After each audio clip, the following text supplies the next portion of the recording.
Benny, would you gain most from that game? We've got a lot of work into a lot of players. You know, we're the last quarter we're in a bit of trouble with guys going down with blood and broken noses and a few other little things. So, but you know, hopefully we got through it unscathed, and you know, it was a real competitive hit out. I was probably pleased with our intensity, maintained it for a fair amount of the game compared to what had been the 2 weeks beforehand.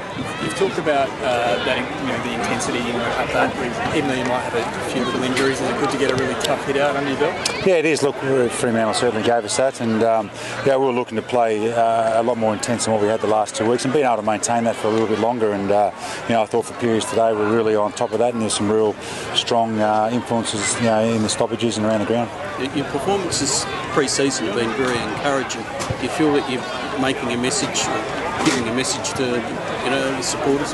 Oh, we're on the way to it, but you know, we've got a long way to go. The season's still a few weeks away, but you know, we keep talking about trying to be a competitive group, and you know, a short period of games over 3 weeks, I think we've done that.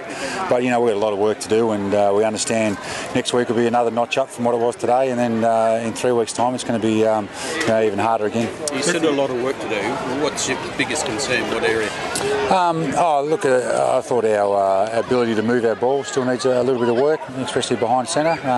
You know, we actually turned the ball over a fair bit and gave Fremantle opportunities to pin us in their 50 a little bit. And there's a couple of other areas, just maintaining a bit more of a dominance over the opposition for a little bit longer. But you know, today was certainly a step in the right direction, as have the last 2 weeks been. So do you see the ruck situation evolving? There seems to be a little bit of competition for spots now. Yeah, we said that from day one when we traded for Renouf. So yeah, Redden, I think, showed us some glimpses again, or a bit more than glimpses. He played pretty well, and you know, Loby's recovering well, and Daniel Stewart certainly lifted his game in the ruck department, and certainly given us a target up forward also. Next week, Matthew, what do you try and do? Do you try and settle on a sort of best line? Yeah, I would think so. We'd be, you know, trying to pick just like we do normally for a home and away season. We'll try and get as close to that. We'll have a look at how everyone pulls up and make sure we'll have some contingency plans if we do get any injuries. But you know, we'd like to go full scale, and hopefully it's at AAMI Stadium, and when we get to you know, trial everything exactly like round one will be. Is that a big issue getting you that home? Yeah, it is for us. Yeah, you know, we played the first game, which is just those 2 games, and a bit of hit and giggle.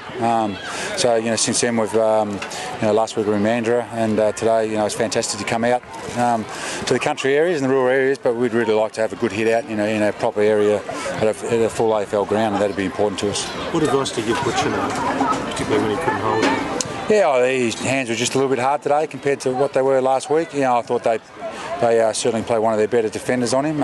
So that's just the game. I still thought Butcher's pressure when the ball hit the ground was fantastic, and presented up and gave us a contest all day. And you're going to have those days as a young forward, but you know, we certainly know how exciting he is. But I think for everyone outside to look at, you know, this is where how much development he's got to do, and don't expect a 6-goal game every week from him. How does he do with it? There going to be those great peaks, and then there can be moments. He deals with it with no worries at all. He's got a real level head on his shoulders. If more so, they actually got to try and pump him up a little bit. He's a real level head, and he knows where he's at, and he's all focused on the team, and you know, that's a pleasing aspect of it. But he knows how far he's got to go and how he's going to get there. Daniel Stewart, obviously a few years in the system, really wants to take his game to another level this year. Pleased with his progress? Yeah, he has. We sat down at the end of last year, and you know, we weren't quite sure what we were going to do with 2 rucks or use a forward as a ruckman, and there's an opportunity there. And to his credit, he's attacked the pre-season with a lot of emphasis on his power and strength, and you know, the last 3 weeks, yeah, he's been one of our best players all over that. So that's why we only gave him a half today, and you know, we'll get him right for next week, and he's going to be important for us. Has he done enough to make round one yet? He's certainly put his case up pretty strongly, yeah. Yeah, just generally, mate, 3 weeks to go, you're happy with the progress that you've made during the pre-season? Yeah, look, we are. The whole pre-season has been good. You know, as I keep saying, we're healthy, we're nice and strong, and you know, it was good to get a victory today. So, but we're going to build that next week, and we're going to be prepared for the marathon season that is the AFL season, and make sure we can play a kind of brand of footy that you know, we'll be happy with, and our supporters will be.